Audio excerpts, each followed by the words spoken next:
जी के बोले परम पूज्य आचार्य भगवान विद्यासागर जी महाराज के बोले परम पूज्य आचार्य भगवान विशुद्ध सागर जी महाराज के अहिंसामय जैन धर्म की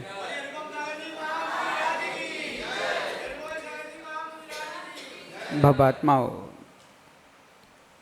हम सभी प्रभु पार्श्वनाथ भगवान के पादमूल में बैठकर के उनकी उस दिव्य देशना को सुनने जा रहे हैं, जो देशना सुनकर के ना जाने कितने भव्य जीव अपने मोक्ष मार्ग को प्रशस्त कर चुके हैं और ना जाने कितने भव्य जीव इस मार्ग पर लगकर अपना मोक्ष मार्ग प्रशस्त कर रहे हैं। आज ही ऐसा नियोग कि आज देखिए यहाँ पर कहाँ कहाँ के लोग आए हुए हैं। सभी लोग यहाँ बैठे हैं, लेकिन सब लोग बैठे हैं लेकिन सबका लक्ष्य अलग अलग है। दिख रहे सभी एक जगह हैं गदिया जी, सभी लोग एक जगह उपस्थित होकर दिख रही कि महाराज जी कोई चित्तौड़गढ़ से आया है, कोई भीलवाड़ा से आया है, तो कोई मनासा के हैं, तो कोई कौन सा गांव था पीछे नारायणगढ़।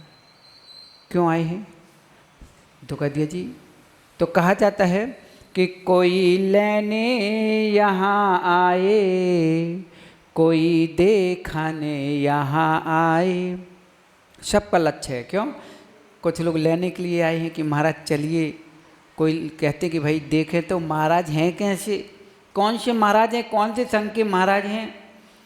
तो कोई लेने यहाँ आए, कोई देखने यहाँ आए, कोई सुनने यहाँ आए, कोई सुनाने यहाँ आए।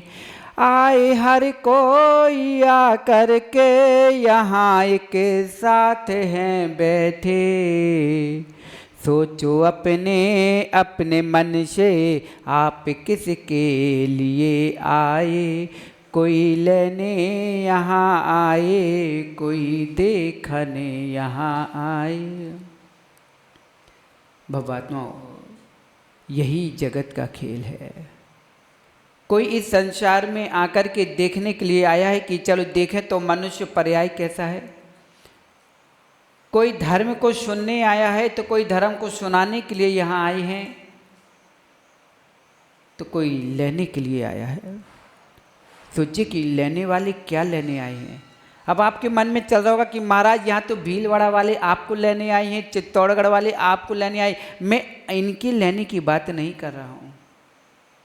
हम आपके मन से पूछना चाहते हैं कि आप यहाँ पर बैठे हो तो सुनने वाला भी लेने ही आया है, सुनाने वाला भी लेने बैठा है, देखने वाला भी लेने के लिए बैठा है, और लेने वाला तो लेने के लिए आया ही है। अब देखना है कि लेने लेने में अंतर कितना है। कोई प्रभु की मूरत को देख करके, गुरु के मुख मंडल को देख करके, उनसे उनकी वीतरागता को देख करके उनसे लेने आया है। क्योंकि देखना, इस सभा में गदिया जी, पारत भैया, सभा में सब कई प्रकार के लोग आके बैठते हैं, लेकिन आचार्य भगवान कहते हैं कि सभा में सब लोग आए हैं, लेकिन इनको सबको धर्मात्मा एक साथ मत समझ लेना आगम भैया। क्यों? क्योंकि गाय होती ना बेटा, तो आप लोगों ने गाय को देखा ना, तो गाय के स्तनों से क्या निकलता है? दूध निकलता ना। अब गाय के स्तनों से दूध निकलता है, ये सारी दुनिया जानती है, हर प्राणी उस गाय का दूध पीता है। लेकिन जब बछड़ा खूंटे से छूट करके उचक के जाता है तो माँ के स्तनों पर ही जाता है, तो क्या पीता है? दूध पीता है। लेकिन उस स्तनों में लगकर कुछ ऐसे जीव होते हैं गोंच जैसे, कि जो उस स्तनों में लग करके क्या पीते हैं? खून पीते हैं। चाहता तो जिस स्तन से हर कोई दूध पान करता है, रसपान करता है, वहाँ एक जीव लग करके दुग्ध न करके रक्तपान कर रहा है। ऐसे भी लोग होते हैं कि जो यहाँ आकर के भी गुण नहीं अवगुण की पे दृष्टि डालते हैं। सोच रहा कि हम यहाँ पर के गए जहाँ आनंद का, जहाँ सम्यक का पथ हमें मिल सकता है, जीवन का पूरा सुख रहस्य मिल सकता है, और यहाँ आकर के सुनकर के हम उनसे क्या लेने आए हैं। क्योंकि गुरु का दरबार और प्रभु का दरबार एक ऐसा स्थान है जहाँ से तुम कल्याण भी कर सकते हो और नरक की यात्रा भी कर सकते हो। एक ऐसा दरबार है, ये चूल्हे की भांति होती बेटा माताओं, चूल्हा देखा आपने, ये चूल्हे की भांति दरबार होता है। जैसे चूल्हे में माँ रोटी रख देती हो, क्यों क्यों क्यों रोटी रखी, महाराज रोटी को सेंकना है। लेकिन माँ रोटी जलती कहाँ है। रोटी सेंकने वाला चूल्हा है तो रोटी को जलाने वाला कौन है, चूल्हा ही होता है। अगर उस चूल्हे में आप रोटी रख करके फेंटते रहोगे तो रोटी आगम बेटा सिक के तैयार हो जाएगी, और रोटी को चूल्हे पे ही रखे रहने दोगे तो रोटी जल जाएगी। ये गुरु का प्रभु का दरबार है। अगर समय पे आओगे और समय दे करके अपना काम करोगे तो यहाँ अपनी रोटी सेंक लोगे, वरना यहाँ आकर के भी जल जाओगे। अब सोचना हमें कैसे कि किन परिणामों से कितने समय आना है और कब कब आकर के कौन सा काम समय पे करना है। ऐसा नहीं कि महाराज समय के समय होगा तो चलो अब महाराज प्रवचन सुनाओ, नहीं, अब वहाँ महाराज प्रवचन नहीं सुनाएंगे। लेकिन आप अगर सच्चे भगत होगे तो उनसे प्रवचन लेके ही जाओगे। ऐसा नहीं कि बैठे मत रहना। क्यों महाराज आप तो मौन रहते हो, प्रवचन कैसे दोगे? क्योंकि आचार्य भगवान कहते हैं मुनियों का मौन रहना भी एक प्रवचन है। अरे उनका रूप देख लेना ही, उनका स्वरूप को पढ़ लेना भी एक प्रवचन ही है। क्यों जरूरी नहीं कि मुनिराज आपको प्रवचन दें तभी आप सोचो कि मुनिराज ने आज प्रवचन सुनाए। अरे इनकी मुद्रा देख लेना ही आप सबसे बड़ा प्रवचन है। इनका उठना, इनका बैठना, इनका चलना, इनका खाना, इनका पीना, एक एक चर्या इनकी आपके लिए उपदेश है और आगम का प्रवचन है। लेकिन होना चाहिए, क्योंकि माँ दूध में घृत छिपा होता है, लेकिन हर कोई दूध से घृत नहीं निकाल पाता। निकाल पाता क्या? नहीं निकाल पाता। पता सबको है कि दूध से ही घृत निकलता है गदिया जी, लेकिन हर कोई दूध से घृत नहीं निकाल पाता। निकालने के लिए उसे ग्वालन की दृष्टि चाहिए और ग्वालन की चर्या चाहिए, कला होनी चाहिए। अभी आगम बेटा को दे दिया जाए कि बेटा देखो दूध में ही घी है, देख दूध में घी दिखा क्या? सनी भाई दूध में घृत दिखता है क्या? नहीं दिखता ना। दादाजी दिखता क्या? नहीं दिखता। टोंगिया जी देखा? कहाँ है टोंगिया जी? पीछे बैठे। पीछे मत बैठो भैया, सामने आ जाओ। टोंगिया जी दूध में घृत क्या आपने देखा क्या? नहीं देखा तो क्या दूध में घृत नहीं होता क्या?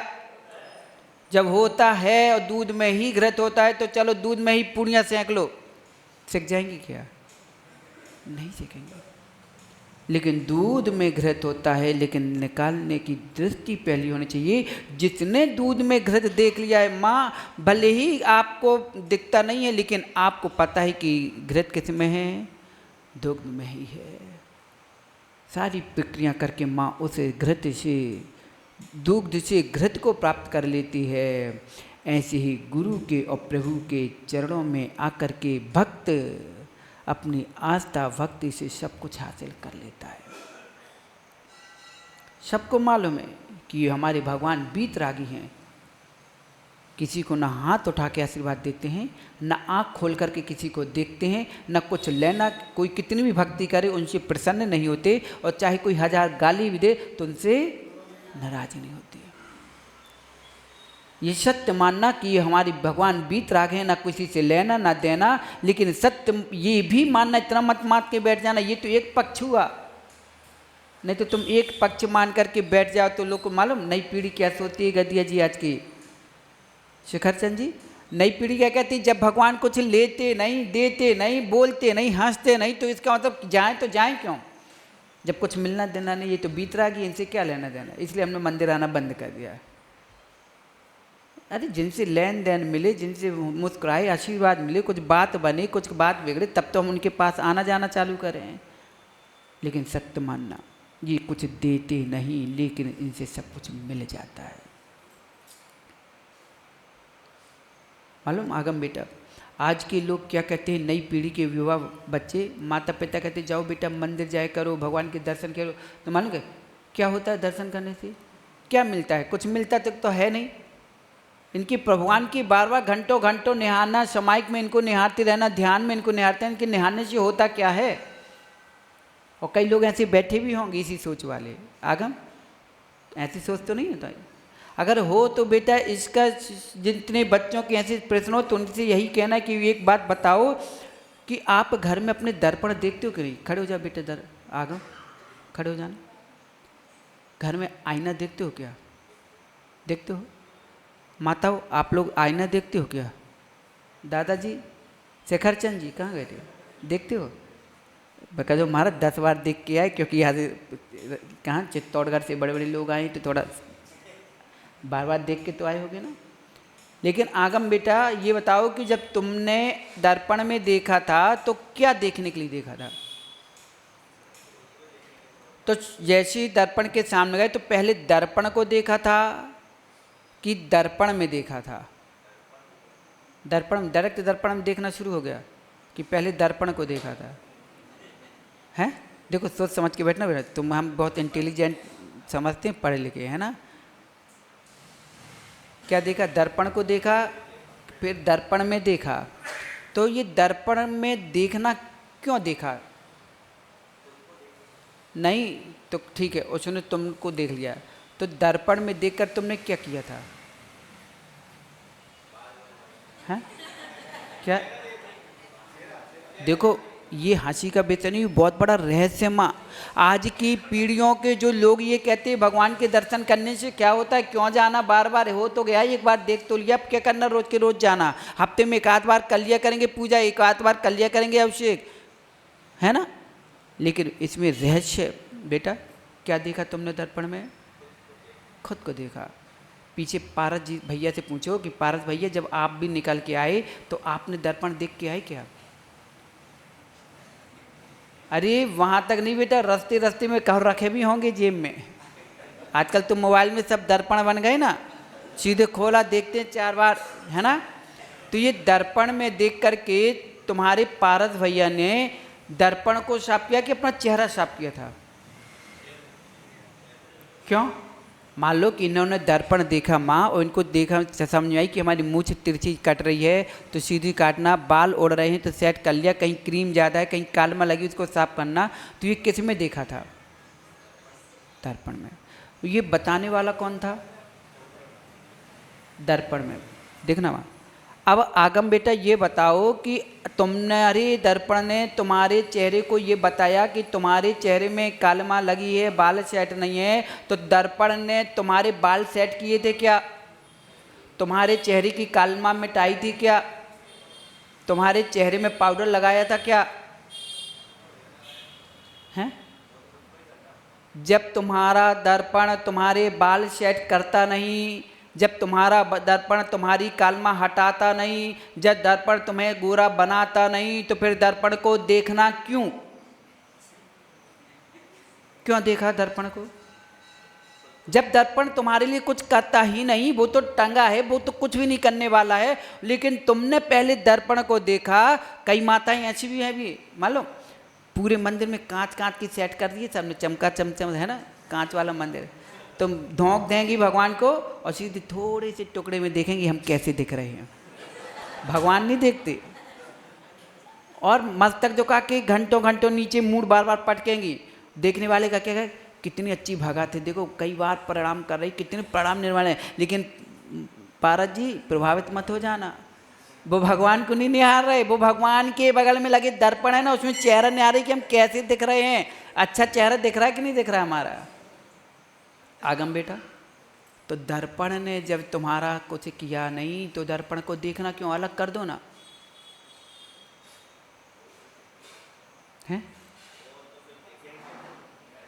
बस बेटा इन आज की पीढ़ी जी दादाजी सबसे ये जवाब दे दो बहू बेटियों को कि बहनों ध्यान रखो, अब ये प्रश्न मत करना कि भगवान के देखने से क्या होता है। अगर भगवान के देखने से कुछ नहीं होता तो ऐसे दर्पण को देखने से भी कुछ नहीं होता है। लेकिन जैसे हम दर्पण को पहले देखते हैं और फिर दर्पण को देख करके फिर दर्पण में देखते हैं, फिर भी दर्पण हमारा कुछ करता नहीं है, लेकिन फिर भी दर्पण में देख करके हम अपनी कालमा को छुटा लेते हैं, चेहरे को स्वच्छ कर लेते हैं। ऐसी भगवान को देख करके अभगवान में फिर हम देखते हैं, फिर अपने आप की गलतियों को हम सुधार के वीतराग बनते हैं। लेकिन फिर भी भगवान ने कुछ दिया नहीं, फिर भी बहुत कुछ दे दिया। दर्पण ने कुछ किया नहीं, फिर भी बहुत कुछ करा दिया। अगर दर्पण में तुमने देखा तो तुमने अपने हाथ से किया, लेकिन करवाने वाला कौन था?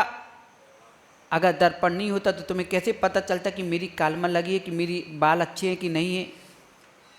मार्ग दिखाने वाला कौन था? लेकिन देखने वाला कौन था? करने वाला कौन था? हम स्वयं थे। ऐसे ही हम स्वयं करता है, स्वयं भोगता है। करने धरने वाले हम स्वयं है, भोग कराने वाला नहीं। वो तो बीतरागी हो चुके हैं, उनसे हमारा कोई नहीं, लेकिन उनसे ही हमारा प्रयोजन है। जैसे घर में दर्पण से कोई प्रयोजन नहीं, लेकिन फिर भी उसी से प्रयोजन हमको रखना पड़ता है। क्यों? क्योंकि मुझे स्वच्छ बनना है। दूसरा हमें नहीं बता पाएगा कि किसी को हंसी करानी होगी ना हमारी, तो चेहरे में कुछ लगा भी होगा तो कहेगा कुछ नहीं लगा, अच्छा है चलो, चलता है। लेकिन दर्पण तुम्हारे ज्यों का त्यों झलका देगा। हो सकता है कि एक चित्रकार तुम्हारा चित्र बना करके रंग ऊपर नीचे भर दे, हो सकता है फोटोग्राफर तुम्हें काले से गोरा बना दे, लेकिन दर्पण एक ऐसी चीज है, तुम जैसे हो ज्यों का त्यों ही झलकाता है। चित्रकार, फोटोग्राफर वाले माँ ये रंग ऊपर नीचे गोरे छोटे बड़े कर सकते हैं, लेकिन कि दर्पण ऐसा है कि ज्यों का त्यों तुम्हें झलकाता है। कैसे हो, कितने हो, सांप का ज्यों का त्यों झलका देता है। ऐसी बीतराग प्रभु के चरणों में आकर के, गुरुओं के चरणों में आकर के, ये एक ऐसा मार्ग, एक ऐसा रास्ता, एक ऐसा द्वार है जहाँ पर हमें ज्यों का त्यों हमारी गलतियों को बता करके हमारे सुधार का रास्ता बता देते हैं। इसलिए कभी आस्था से दूर हट करके, अब लोग मालूम इतना विशाल मंदिर बनाते, सब कुछ होता है, गदिया जी, शिखर चंद जी, सब कुछ अच्छा होता है, लेकिन गड़बड़ क्या हो जाता है। अभी महाराज जी ने कहानी आपको सुनाई थी कि एक खीर बनाने में सारी व्यवस्थित वस्तु डाली, लेकिन डिब्बी से हींग भी केसर भी डाली, लेकिन डिब्बी किसकी थी?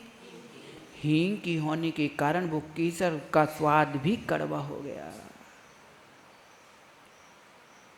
क्यों हो रहा है? ध्यान रखना। जिन जिन आचार्य भगवान कहते हैं, आचार्य उमा स्वामी महाराज और श्रावकाचार्य में, उमा स्वामी श्रावकाचार्य आपने नाम सुना ना, उसमें स्पष्ट लिखा है कि जिन मंदिरों में शिखर ना हो या कलश ना हो, ध्वजा ना हो, उन मंदिरों में बैठ करके तुम हजारों बार यज्ञ होम व्रत पूजा करते रहना सब व्यर्थ है, कुछ फायदा नहीं होने वाला। जिस समाज में एकता ना दिखे, तो एकता नहीं दिख रही है, पहले नंबर जाके देखना कि उस शिखर पर ध्वजा है कि नहीं।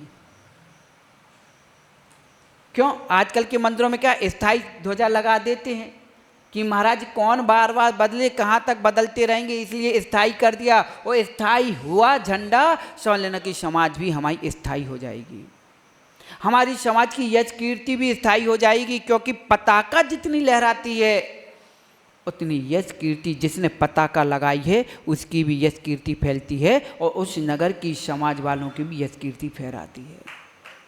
इसलिए जब भी मंदिरों में ध्वजा लगाएं तो कपड़े की लगाना, स्थायी लगाओ, तुम्हारा ना लगाओ तुम्हारी मर्जी, लेकिन एक ध्वजा ऐसी लगाना कि जो कपड़े की हो और लहराती हुई हो। भले ही महीने में फट जाए, दूसरी तुरंत चेंज करते रहो। अगर फटी पताका लहरा रही है, समझ लेना कि समाज के टुकड़े बटते रहेंगे। पारस भैया ध्यान रखना, अगर जितने जिनालय चित्तौड़गढ़ में हैं, चाहे वो ऊपर के पहाड़ में हो, चाहे जिन्हें किसी से मत कहना, एक पताका लेना और एक पताका को डंडे में लगा के फट गई उसको तुरंत चेंज करके लगाते रहना। क्यों? ये मत सोचना कि महाराज अपना पैसा क्यों लगाएं, अध्यक्ष मंत्री जी नहीं लगवाते हम क्या करें। अरे उनकी चिंता छोड़ो, तुम्हें अपनी समाज की रक्षा करना है, अपनी धर्म की रक्षा करना है और अपने वंश की भी रक्षा करना है। क्योंकि हमें अपने धर्म का यह पताका लहराना है तो किसी से आश्रम में मत रहना। जैसे घर में आग लगती है तो पुलिस वाले या किसी शासन की प्रतीक्षा नहीं करते हो, जितनी व्यवस्था बन सकती पहले तुम बुझाने का काम करते हो। करते कि नहीं करते हो? ऐसे ही जिन जिनालय में अगर शिखर में कलश ना हो, पहले कलशारोहण करें। और एक बात और ध्यान रखना, अगर चाहते हो कि हमारे समाज में एकता बनी रही, सबका मन एक होता रहे, सब एक ही राय में चलें, सब साधु संतों का समागम प्राप्त हो रहे, तो इतना ध्यान रखना। क्योंकि हम लोग जो इतने 14 साल हो गए दीक्षा के, भले ही हमने किताब ज़्यादा नहीं पढ़ी, लेकिन आचार्य भगवान के साथ रहते रहते आचार्य भगवान ने बहुत कुछ पढ़ा दिया। और आचार्य भगवान ने जितना पढ़ाया उससे ज़्यादा तो आप लोगों ने पढ़ा दिया। हाँ गदिया जी, जिस शहर में गांव में प्रवेश करते हैं ना, उस जिनालय की देहरी में पैर रखते ही पता चल जाता है कि यहाँ की समाज कैसी है। इतना तो छोड़ो शेखरचंद जी, अगर जिस चौके में मुद्रा लेके हम पहुँचते हैं ना, तो घर की देहरी में रखते ही पता चल जाता है कि इस घर के लोग रहते कैसे हैं। और वहाँ की थाली देखते ही समझ में आ जाता है कि यहाँ के लोग खान पान में इनका व्यवहार कैसा है,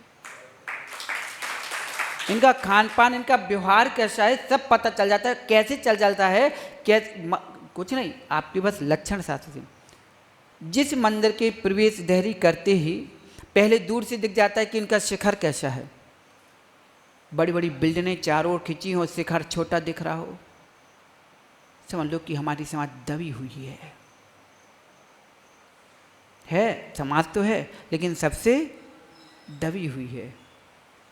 अगर शिखर में ध्वजा नहीं है तो समझ में आता है कि यहाँ की यश कीर्ति नहीं है, यहाँ की समाज लोग बस ऐसी नाम के लिए हैं, बस नाम बड़े दर्शन छोड़ते, बस ऐसी कहानी।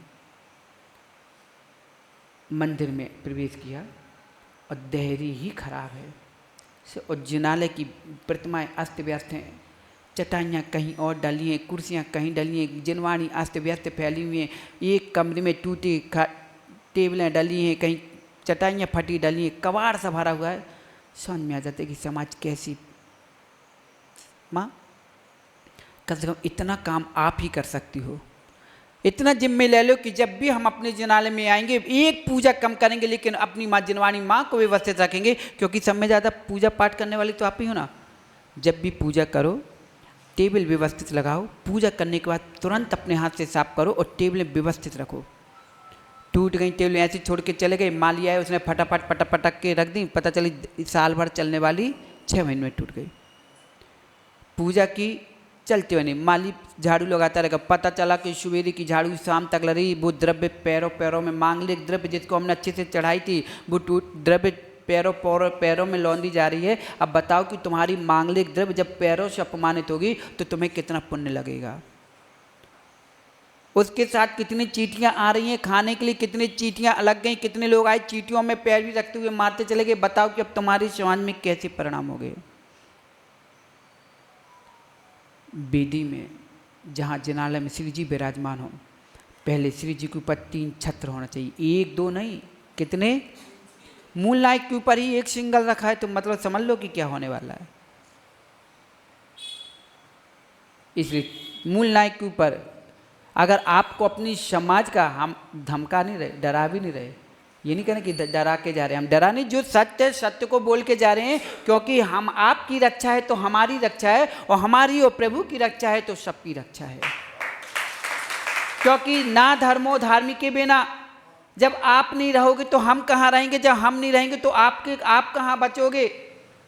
इसलिए एक दूसरे का रक्षा करना, रास्ता दिखाने वाले हम हैं तो रास्ता में चलने वाले आप हो।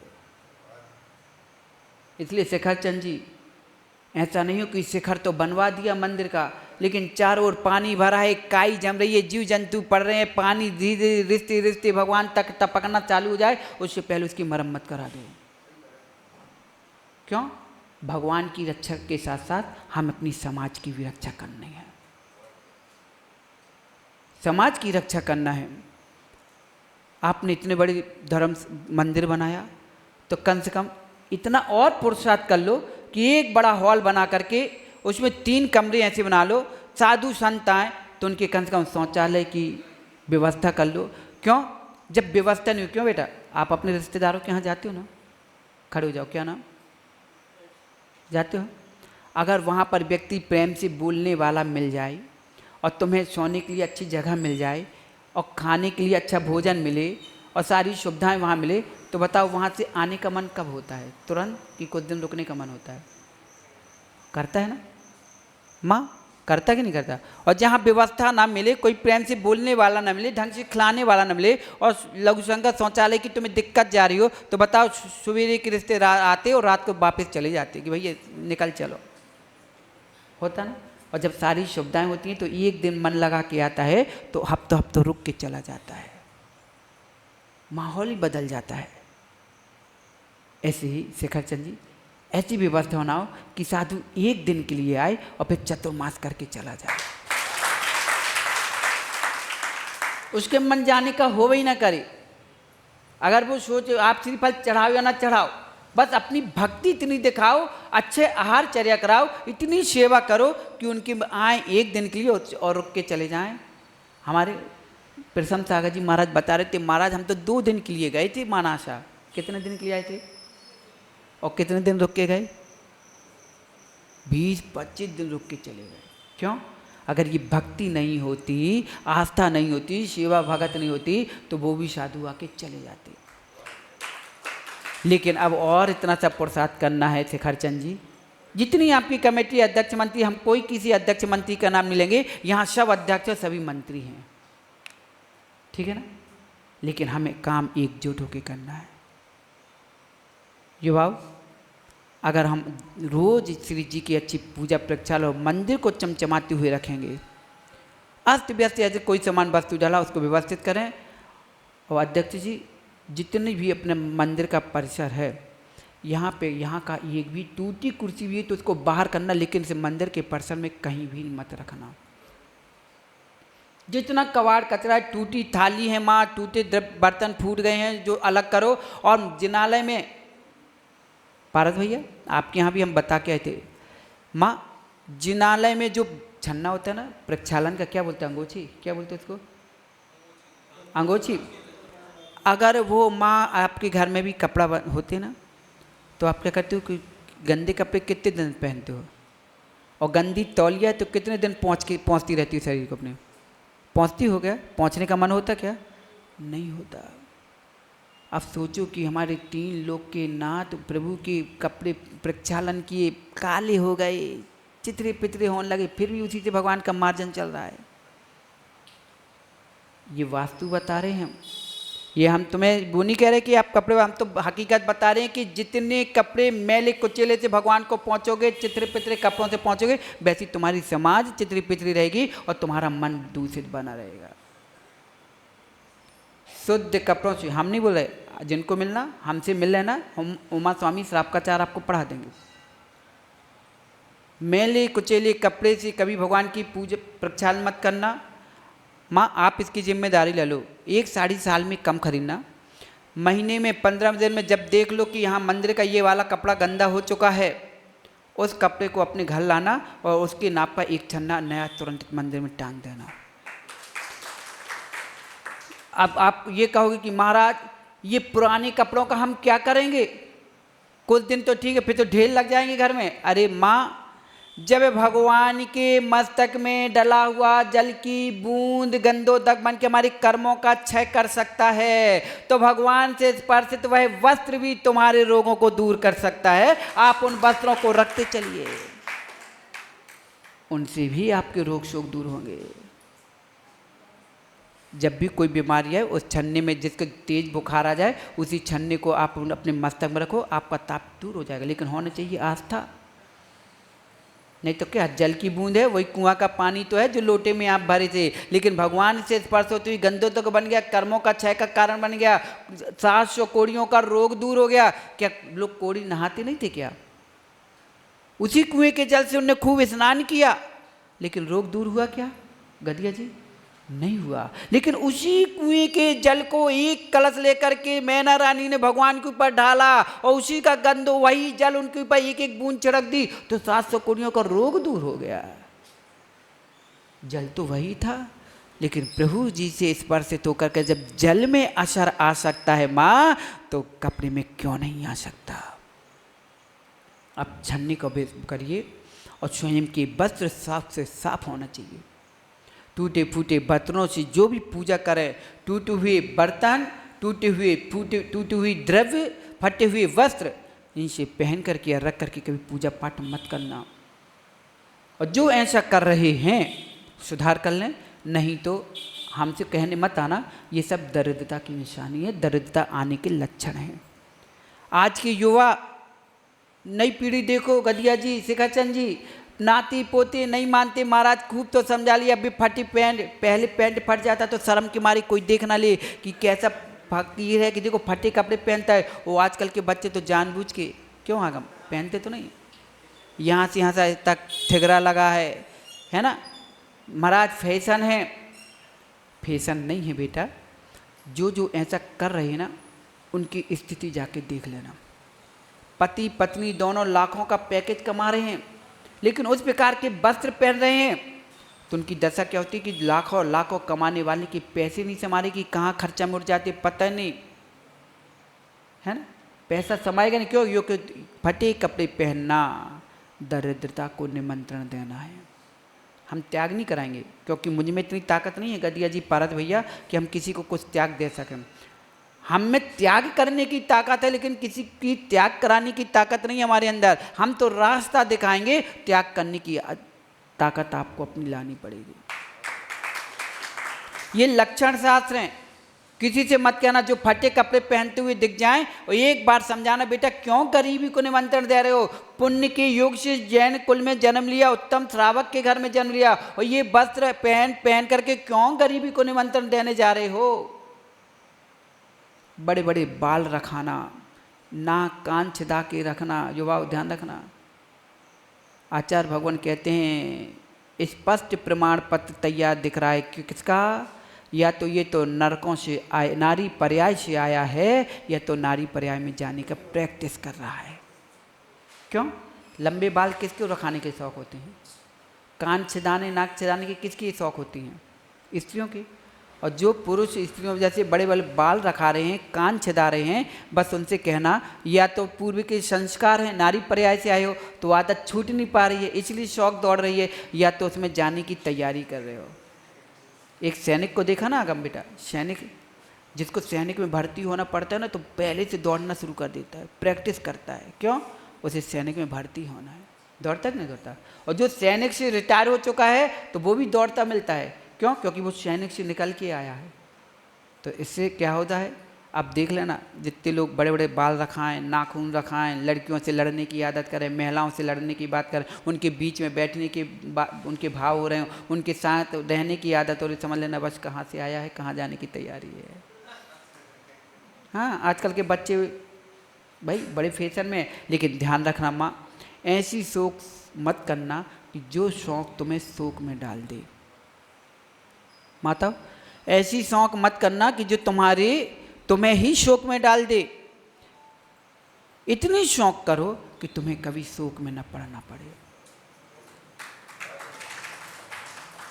पारस भैया, ये माताएं, इनसे पूछो कि माँ, कल एक माँ मिली, हम नाम नहीं बताएंगे कौन सी माँ, लेकिन माँ थी, कल आई तो हमने उसके बेटे से पूछा कि ये तो पूछो कि अपनी माँ से बताओ कि ये जैन है कि अजैन है। क्या कि महाराज जैन है मेरी माँ। यानी कि जैन है तो जैन जैसे संस्कार तो दिख नहीं रहे। अब क्यों नहीं दिख रहे?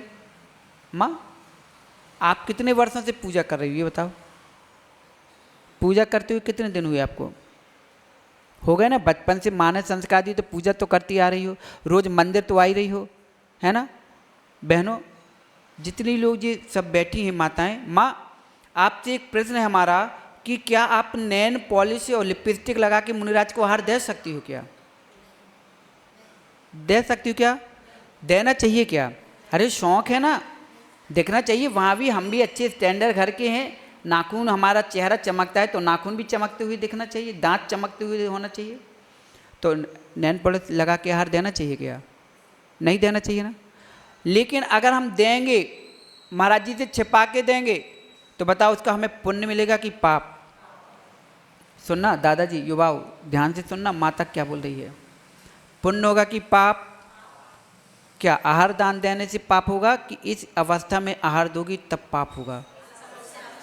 आहार दान करना, आहार कराना पाप नहीं है, लेकिन नैन पॉलिश लिपस्टिक लगाकर अगर आहार दोगे तो पुण्य की क्रिया तो पुण्य की दिख रही है कि पुण्य कर रहा है श्रावक। देखो कितना अच्छे श्रावक का माताएं कि सवेरे 5 बजे से चौका लगा रही हैं, एक दिन पहले से पानी भरना शुरू हो गया, बूरा बनाना शुरू हो गया, कितना पुण्य कमा रही हैं। लेकिन पुण्य की जगह क्या हो रहा है? पाप हो रहा है। तो माँ, तो नैन पॉलिश लिपस्टिक लगा के आहार देना चाहिए कि नहीं? नहीं देना चाहिए। बहुत अच्छा। क्यों महाराज? नैन पॉलिश लिपस्टिक लगा के हम क्यों दें? हमारे पास 3 ही तो साधन है जिससे अपने कर्मों की निजरा कर सकते हैं, जिनकी पूजन आराधना सेवा करके कर्मों का खपन कर सकते हैं। कौन कौन? देव, शास्त्र, गुरु। हम अपने गुरु को अशुद्ध अवस्था में क्यों दें? क्योंकि हम पाप नहीं लेना चाहते। तो माँ, जब गुरु के हाथ में तुम ग्रास नहीं दे सकते, क्योंकि गुरु तो आहार ले सकता है, लेकिन भगवान आहार लेते हैं क्या? नहीं लेते ना। जब गुरु के हाथ में ग्रास नहीं रख सकते हो और इस अवस्था में अगर रखते हो तो पुण्य की जगह पाप का अर्जन हो जाएगा। तो माँ, फिर प्रभु के सामने एक मुट्ठी अर्घ्य कैसे चढ़ा सकती हो? ये मत सोचना कि हम तो आहार नैन पॉलिश लगाएं, हमें आहार नहीं देना, नैन पॉलिश छुटानी पड़ेगी, हम आहार नहीं देंगे। माँ, आहार तो छोड़ो, अब तो तुम भगवान को एक मुट्ठी अर्घ्य भी नहीं चढ़ा सकते हो। और जो तुम तो 10 लक्षण हो, चाहे कोई भी हो, 12 महीना नैन पॉलिश लिपस्टिक लगा के जय जय नाथ परम गुरु हो, 16 कारण की पूजा, रविव्रत की पूजा, शांति विधान, क्या क्या कर डालती हो। अब बताओ वो तुम्हारा पुण्य में गया कि पाप में गया? ये मत सोचना कि महाराज नई नई बहू बेटियां हैं, शौक कुछ दिन की शौक है, अभी नई बहू बन के आई, कर लेने तो शौक। अरे ऐसी शौक क्यों कराना कि वो बेचारी जिंदगी भर पर शौक में डूबी रहे, कि एक ना एक परेशानी में उलझनों में गुजरी रहे, कहीं तन से दुखी, कहीं मन से, कहीं धन से दुखी। गए थे प्रभु के दरबार में कर्म निजरा के लिए और कर्म का ही बंद करके आ गए।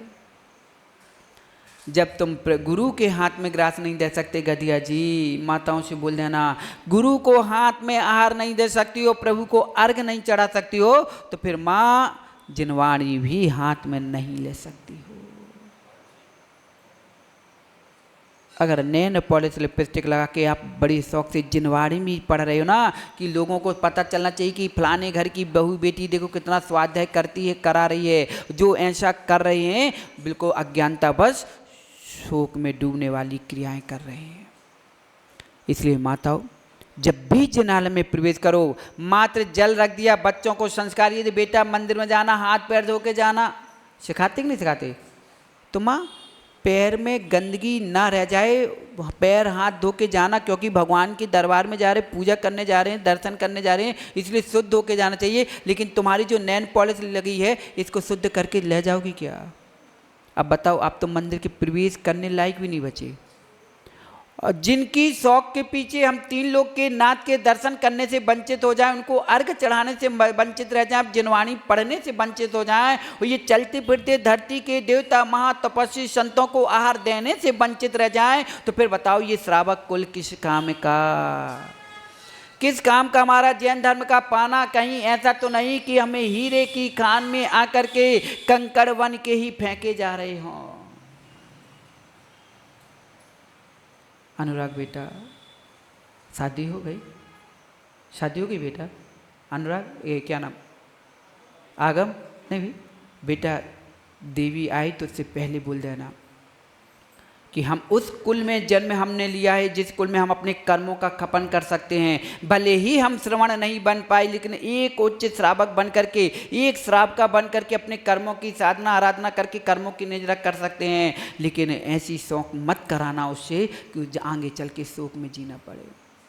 माँ, हम आपका श्रृंगार त्याग नहीं करा रहे, आप खूब मेहंदी लगाइए, आतल लगाइए, खूब हाथ पैर रंगा के रखिए, लेकिन ऐसी शौक मत करो जिसमें जीवों की हिंसा होती हो। अपनी शौक के पीछे उनको शोक में डाला, उनकी हाय लगेगी तो फिर तुम जिंदगी भर शोक में डले रहोगे।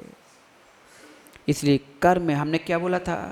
देव शास्त्र गुरु और एक गुरुओं का दरबार, प्रभु का दरबार एक ऐसा स्थान है जहाँ पर आकर तुम अपने कर्मों का भी क्षय कर सकती हो और कर्मों का बंध भी। क्योंकि रोटी की याद कर लेना, अब रोटी जलती चूल्हे में है और सिकती भी चूल्हे में है। कर्मों को जलाना है कि कर्मों को बढ़ाना है, अब आपके हाथ में है। क्योंकि सब लेने के लिए बैठे हो कि नहीं। अब आपने क्या लिया क्या नहीं लिया, अब आपकी सोच पे जाता है कि आपने कितना लिया, कितना सुना, हमने कितना सुनाया। ये आप अवलोकन करना कि हितकारी कितना, क्योंकि समय हो चुका है। शिखरचंद जी, समय हो गया है। हो गया समय हो गया ना, हो गया तो चलो फिर हमारे साथ। कहाँ इन लोगों के झपेड़े में पड़े हो समाज को लेकर के कि महाराज इनको लेके चलना। अरे लेके किसी को मत चलो, तुम ऐसे चलो कि लोग तुम्हारे पीछे चल सके। हमारे महावीर स्वामी ने किसी को लेके नहीं चले, उनने आचरण ऐसा किया और चरण उस पथ पे चढ़ाए कि दुनिया उनके पीछे अपने आप चलने लग गई। इसलिए कदम भले ही हम उनके पीछे पीछे नहीं चल पाए, महाराज उनकी चाल बहुत लंबी थी। आचार्य विश्व सागर जी महाराज संगे गदिया जी, हम नहीं दौड़ पाएंगे महाराज जी, बहुत लंबे लंबे चलते हैं, दौड़ते दौड़ते चल रहे हैं। भले ही उनके साथ में कदम मिला के नहीं चलो तो कोई बात नहीं, लेकिन जिन रास्तों से उनने कदम रख के गए हैं उन कदमों को देखते देखते ही चलते चलो, एक दिन मंजिल मिल ही जाएगी। कदम पे कदम रखो। इसलिए चित्तौड़गढ़ वाले कह रहे थे महाराज अवतरण दिवस मनाना है, आप वहाँ पधारें। अरे अवतरण दिवस दूसरों के मनाने के लिए क्यों आतुर हो रहे हो? अरे जिनका अवतरण दिवस मनाने के लिए तुम इतने आतुर हो, उनने ऐसा कौन सा काम किया है, वही काम तुम कर लो कि तुम्हारे भी अवतरण दिवस मनाने लोग बैठ जाएं। लेने बैठे ले लो ना, धन संपत्ति लेने वाले तो दुनिया में बहुत है। अभी हम यहाँ बैठे ना, क्योंकि आचार्य कुंद स्वामी ने समय सार ग्रंथ में माँ सोना बनाने की विधि लिखी है। हाँ, ऐसे ऐसे शास्त्र हैं कि जिसमें सोना बनाया जा सकता है। अब वो भैया मालूम क्या सोच रहा है, क्या सोच रहे भैया? महाराज जी प्रवचन खत्म करो, पहले बताओ सोना कैसे बनाया जाता है ना? सही है ना? यही विचार आ रहा ना? नहीं तो शिखरचंद जी तो सोचे रही महाराज तुम यही विधि बता के चले जाओ, जैसा कहो वैसा मंदिर बनवा देंगे, जैसा कहो जितनी बड़ी धर्मशाला बनवा देंगे, पहले सोने बनाने की विधि बता। भाई अध्यक्ष जी क्या बनाओ? बगल में भैया बैठे निर्मल भैया तो सोच रहे महाराज अकेले में बताना, सबको नहीं बताना, नहीं तो सब बनाएंगे तो हमारी कीमत घट जाएगी। अब बोल नहीं पा रहे भी किसी के सामने, लेकिन निर्मल भैया हम क्या किसी से अकेले में बताएं, आप स्वयं समय सार उठा के देख लेना। उसमें आचार्य भगवान कुंद स्वामी सोने बनाने की कितने हथनी का मूत लीजिए, इतना सिंदूर लीजिए, इतना दस्ता लीजिए, क्या क्या पूरी मंद झोंकने के साथ सारी विधि लिखी। लेकिन आखिरी में क्या लिख दिया? वही सोना प्राप्त कर पाएगा जिसका पुण्य होगा। तो विधि तो सब है, लेकिन पुण्य होगा तो। और पुण्य बढ़ाएंगे कैसे? पुण्य कैसे बढ़ाएं? जब हम देव शास्त्र गुरु की सेवा करेंगे, इनको मानने की जगह इनके मानना भी प्रारंभ कर दें। इसलिए शिखरचंद जी, निर्मल जी, जितने लोग यहाँ पदाधिकारी बैठे हैं, जितने युवा लोग सुन रहे हैं, अगर आप चाहते हो कि हमारी समाज का नाम हो, हमारा धर्म आगे सनातन चलता रहे, बच्चों में जिन शासन के प्रति आस्था भरी रहे, तो हम आज से ही प्रयास करें कि अपने जिनालय में देव शास्त्र गुरु की भी सेवा करेंगे और इनकी रक्षा करेंगे। और जितना कबाड़, सारे कबाड़ को मंदिर बस से मत निकालना, मंदिर बस से मत निकालना, घर से भी कबाड़ पूरा निकाल देना। क्यों? अभी सवेरे सवेरे गाड़ी निकलती कौन सी माँ, एक गाना आया था, उसमें चलता रहता है 24 घंटा। गदिया जी गाना चलता रहता है। पहली बार तो हमने शिखर में सुना था, फिर तो जगह जगह सुनने को मिलता है। एक ही गाना चलता था कि गाड़ी वाला या घर से कचरा निकाल। क्या? गाड़ी वाला या घर से कचरा निकाल, और नहीं निकालो तो गाड़ी आगे चली जाएगी, कचरा तुम्हारे घर में, बदबू तुम्हारे घर में, तुम जानो, तुम्हारा काम जाने, लेकिन गाड़ी आ गई समय पे कचरा फेंक दो। ऐसी गाड़ी वाले आए अपना कचरा निकाल। गाड़ी अब कब चली जाए, दोपहर को चली जाए कि आहार के बाद कोई भरोसा नहीं। जितना कचरा है मत पंथ का, आमना का, सबका कचरा यहाँ छोड़ देना और सब एकजुट करके शुद्ध करके, ऐसा नहीं कि तुम टेबल हमें भेंट में देने लगे हो। हमारे मन में जो कचरा है मतभेद करके अध्यक्ष जी जाने, निर्मल जी जाने, वो जाने, अरे सारे मत कचरा फेंक दो, सब एकजुट के सफाई में लग जाओ कि बस हम इस बार चातुर्मास में वो फायदा पाना है, बस एकजुट के अपने कचरे अलग कर लो। ठीक है ना निर्मल जी? सब एक राय बना लो कि जो काम अभी तक नहीं हुआ अब वो हम काम करके दिखाएंगे। शीघ्र से शीघ्र पहले साधु संतों के लिए निवास पहले बनाएंगे, साधु संतों को लाएंगे, फिर अपनी समाज में पहले कचरा निकाला जाता है निर्मल भैया, फिर दीपावली मनाई जाती है। ऐसा नहीं कि पहले दीपावली के दिए जला लो फिर कचरे निकालते हो। पहले क्या निकालते हो? कचरा। तो पहले कचरा निकालना पड़ेगा और कचरा निकाल दो, फिर एक दिया भी जलाओगे तो कोने कोनों में प्रकाश जाएगा। एक फूल भी तुम खिलाओगे तो कोने कोने में सुगंध जाएगी, लेकिन पहले कचरा निकालो, कचरा निकालो। और जिनको विधि अभी समझ में ना आई तो फिर हमसे मिलने आ जाना, लेकिन भैया अकेले मत आना, 2-4 लेके आना, नहीं तो अकेले में भ्रम फैला दो। और हमारे पास कोई विधि नहीं है, कोई जादू नहीं, कोई टोना नहीं, कोई मंत्र नहीं, कुछ भी नहीं है। जो हमारे पास है वो तुम्हारे पास भी है। हमारे पास कुछ अलग से नहीं है, जो हमारे पास वो आपके पास है। बस इतना है कि हमारा कसा हुआ है, तुम्हारा ढीला है। बस अपनी आस्था को अच्छी मजबूत कर लो, अपनी भक्ति को जगा लो। भक्ति भी आपके पास है। जो चमत्कार नमस्कार में नहीं, जो चमत्कार भगवान की प्रतिमा में नहीं, आपके नमस्कार में है और आपके नमस्कार में ही है। क्योंकि आप समंत्रभद्र स्वामी से जाके मिल लेना, उनने मात्र एक नमस्कार किया था तो पिंडी से भी भगवान निकल आए थे। आप अपना मन बना लो, मानस बना लो, आपके नमस्कार में भी चमत्कार है। देखो आपने एक नमस्कार किया तो 2 महाराज चल के आ गए। थोड़ा और नमस्कार, अच्छी भक्ति जागृत कर लो तो यहाँ पर भी चतुर्मास। अब देखो भीलवाड़ा वालों की धड़कन बढ़ गई, और जो सुन रहे होंगे वो भी कहे कि क्या महाराज होते हैं तो बैठने वाले तो नहीं हो। अरे जहाँ भक्ति होती है, आस्था होती है, तो जब पत्थर से भगवान प्रकट हो सकते हैं तो भक्तों के बीच में गुरुराज प्रकट हो जाए तो कोई बड़ी बात नहीं है।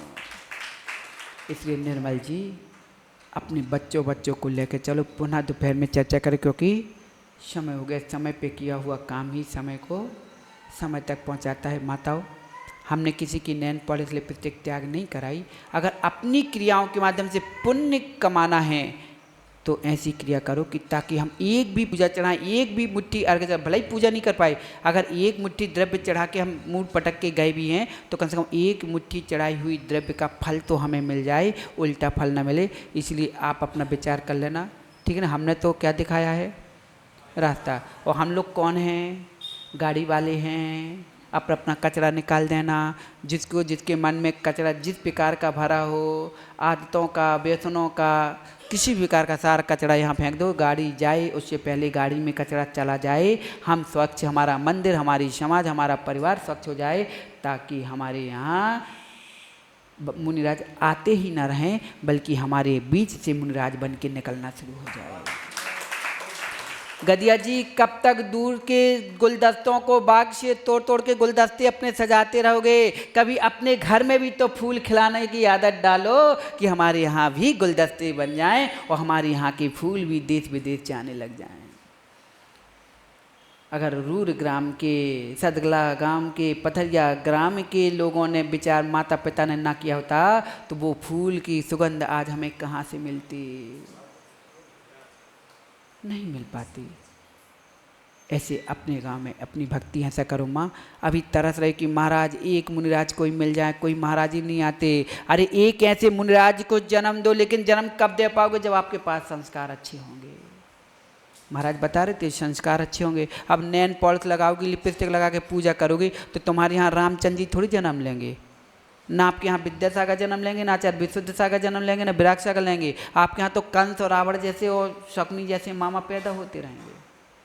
और अगर आप शुद्ध विचार से, आचार विचार से शुद्ध खान पान रखोगे, पहनावा ओढ़ना, व्यवस्थित पूजा भक्ति करोगे तो नियम से आपके घर में आचार्य विमल जय सागर और सन्मति सागर महातपस्वी जैसे जन्म लेंगे, मिलेंगे। और अगर नहीं ले पाए संत तुम्हारे घर में ऐसे जन्म, तो तुम्हारे यहाँ चामुंडराय जैसी संतान भी पैदा होगी जो श्रावक बन के जिन धर्म को आगे बढ़ाएंगे, दानवीर पैदा होंगे। इसलिए अपने जीवन में संगति, संस्कार और धर्म को लेकर आगे चलना है। इसलिए अपने कचरे को अलग करना, क्योंकि सभी लोग आए हुए हैं, बैठे हुए हैं। अब हम वही पुनः लाइन में दोहराएंगे कि क्या, कोई लेने यहाँ आए, कोई देखने यहाँ आए, कोई सुनने यहाँ आए, कोई सुनाने यहाँ आए, आए हर कोई आकर के यहाँ एक साथ हैं बैठे, सोचो अपने अपने मन से आप किसके लिए आए। सोच लेना कि हम क्या लेके जा रहे हैं। गाय का बछड़ा बन के यहाँ हमने रसपान किया है कि उस जीव की तरह जो रक्त पान कर रहा है। अपना अपना अवलोकन करना। हाँ, कोई कमी देखता हो, जिसे कमी देखने की आदत तो कमी देखे, जिसे खूबी देखने की आदत तो खूबी देखे, लेकिन लेने तो सब है, लेके जाइए। अगर कमी देखने में आपकी अच्छी दृष्टि है तो कमी देख करके कमी को ग्रहण मत करना, जो कमी है हमें बता देना, ताकि आगे तुम्हें कमी देखने की जरूरत न पड़े। बोलो महावीर भगवान की।